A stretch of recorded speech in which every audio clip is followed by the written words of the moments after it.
জামাত ইসলামের আমির কূটনীতিককে পিছন থেকে সেই জড়িয়ে ধরার শেষ পর্যন্ত ব্যাখ্যা দিতে হলো।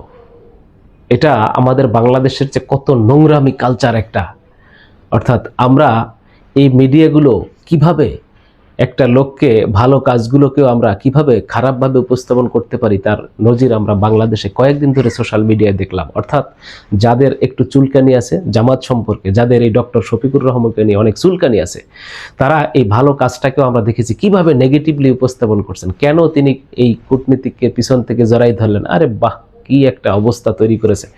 তার মানে বাংলাদেশে আসলে কি বুঝাতে চায় ডক্টর শফিকুর রহমানকে দিয়ে? বাংলাদেশের অন্ততপক্ষে 18 কোটি মানুষ উপর থেকে মুখে কথা না বললেও অন্তরে কিন্তু বিশ্বাস করে যে ডক্টর শফিকুর রহমান বাংলাদেশের একজন সর্বোচ্চ জনপ্রিয় একজন নেতা। বাংলাদেশে তার আদর্শ চরিত্র নিয়ে আসলে ওইভাবে আঙ্গুল তোলা যায় না। কিন্তু তারপরেও আমরা দেখলাম যে এই ঈদের দিনে খুনসুটি নিয়ে, অর্থাৎ বিভিন্ন দেশের কূটনীতিকদের সাথে যেভাবে তিনি শুভেচ্ছা বিনিময় করেছেন আনন্দ উৎসবের ভিতরে, সেটা নিয়েও বাংলাদেশে দেখলাম বিরোধী দলগুলো, অর্থাৎ জামাতের বিরুদ্ধে যারা আছে তারা কিভাবে এটা নিয়ে বিষোদ্গার করেছে, কিভাবে এটা নিয়ে সোশ্যাল মিডিয়ায় তারা নিয়ে নেগেটিভলি এটাকে উপস্থাপন করেছে। আজকে জামাত ইসলামের আমির সেই বিষয়টা সবার সামনে আবার প্রকাশ করলেন। তিনি বললেন যে আসলে একটা নবীজির সুন্নত, আমরা ঈদের দিনে ঈদের আনন্দ সবাই আমরা ভাগাভাগি করছিলাম, সেখানে অনেক দেশের কূটনীতিকরা সেখানে উপস্থিত ছিল, অনেকের সাথেই খুব হাসি রহস্যতে আমরা মেতেছিলাম। কিন্তু সামান্য সময়ের এই হিসাবটাকে, অর্থাৎ এই আনন্দটুকু বাংলাদেশের মানুষের সহ্য হয় নাই।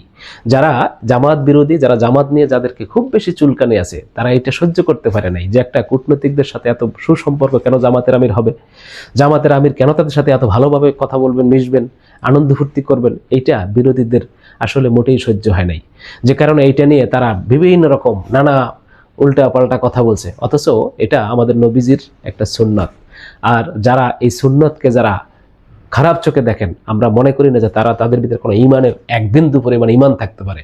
এগুলো বাংলাদেশের আসলে সবচাইতে নিকৃষ্ট চরিত্রের অধিকারী যেগুলো, তারাই এই সামান্য বিষয়টি নিয়ে তারা এই সোশ্যাল মিডিয়ায় নেগেটিভলি উপস্থাপন করেছেন। আমরা আসলে এই ধরনের এই প্রতিহিংসামূলক, এই ধরনের এই যে কি বলবো, একজনকে নিয়ে কুচ্ছা, এই যে বিভিন্ন রকম যে সমালোচনা, এগুলো থেকে আমাদেরকে আসলে বের হয়ে আসা উচিত। যেটা বাংলাদেশের কত বড় বড় ইস্যু আছে, সেই ইস্যুগুলো নিয়ে আমরা কথা না বইলা আমরা সেই আওয়ামী লীগের কত সন্ত্রাসী কর্মকাণ্ড দেখছি, বাংলাদেশে এখনো বর্তমানে কত চাঁদাবাজি, সন্ত্রাসী, দখলবাজি, টেন্ডারবাজি, খুন খারামি, কত অপরাধ হইতেছে, এই সমস্ত বিষয়গুলো আমাদের কোনো খবর নেই। এই সমস্ত বাংলাদেশের মিডিয়াগুলো দালালের বাচ্চা। এগুলো, এই দালালগুলো মূলত তারা এই সমস্ত বড় বড় অপরাধগুলো তাদের চোখে পড়ে না, কিন্তু ছোট্টখাট্ট বিষয় নিয়ে বাংলাদেশে বেশ এটা নিয়ে খুব মাতামাতি করে। কারণ ওই যে পাচাটা এখন গোলামের মতো কাজ করতে হবে সরকার পক্ষের, অর্থাৎ জামাত এখন বিরোধী দল, তো এই জন্য জামাতের বিপক্ষে যারা আছে, অর্থাৎ সরকার পক্ষের এখন কিভাবে পাচাটা গোলামের মতো কাজ করা যায়, বাংলাদেশের মিডিয়াগুলো এখন তাই করতেছে।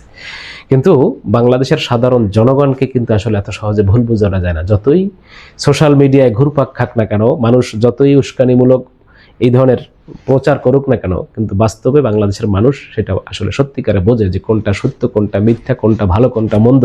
এবং যাদের ভিতরে ইসলামিক জ্ঞান আছে, অন্তত পক্ষে ইসলামী আদর্শ যারা জানে, তারা এটাকে বরঞ্চ আরো ভালো চোখে দেখেছে।